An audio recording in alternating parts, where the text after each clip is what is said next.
ఈరోజు చూపించబోయేది నిమ్మకాయ కారం.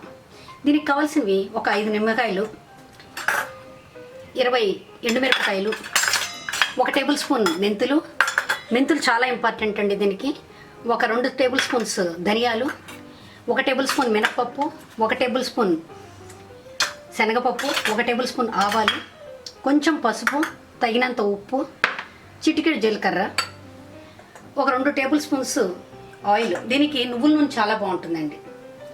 ఇప్పుడు ఎలా చేయాలో చూద్దాం.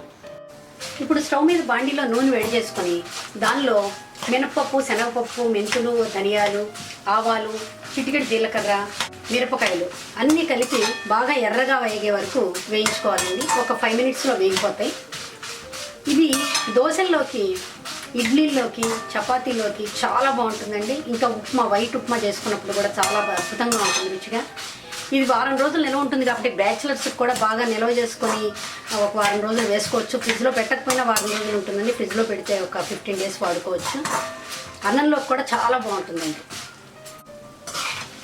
వేగిపోయిందండి, 5 నిమిషాల్లో వేగిపోయింది. ఇప్పుడు ఇదంతా ఒక బౌల్లోకి తీసుకుందాం. ఇప్పుడు ఈ బౌల్లోకి తీసుకున్న పోపు చల్లారే వరకు వెయిట్ చేద్దాం. ఈ లోపల మనం నిమ్మకాయలు కట్ చేసుకుందాం.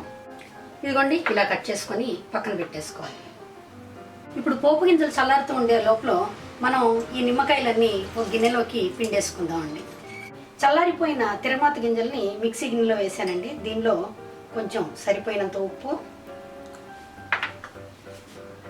ఈ పసుపు వేసేసుకోవాలండి. దీన్ని గ్రైండ్ చేసేసుకోవాలి. ఇప్పుడు మిక్సీలో ఇదంతా గ్రైండ్ చేసేసుకున్నానండి.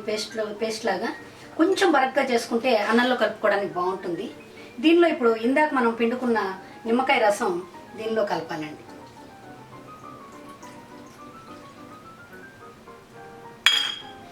ఇది మీకు ఇంత పలచగా అనిపించినా కూడా కొంచెం సేపటికి చాలా గట్టిపడిపోతుందండి. బాగా కలపాలి. ఇప్పుడు ఇంత కన్సిస్టెన్సీ ఉంది కదండి, చాలా గట్టిపడుతుంది. తర్వాత దీనిలోకి కొంత కావాలంటే రంగు కోసం కొంచెం ఎండుకారం కలుపుకుంటే బాగుంటుందండి. దీని తర్వాత ఇది కొంచెం గట్టిగా ఉందండి, ఇంకా గట్టిపడిపోతుంది కాసేపటికి. అందుకని కొంచెం దీనిలో కాచి చల్లార్చిన నీళ్లు కొద్దిగా కలుపుకోవాలి.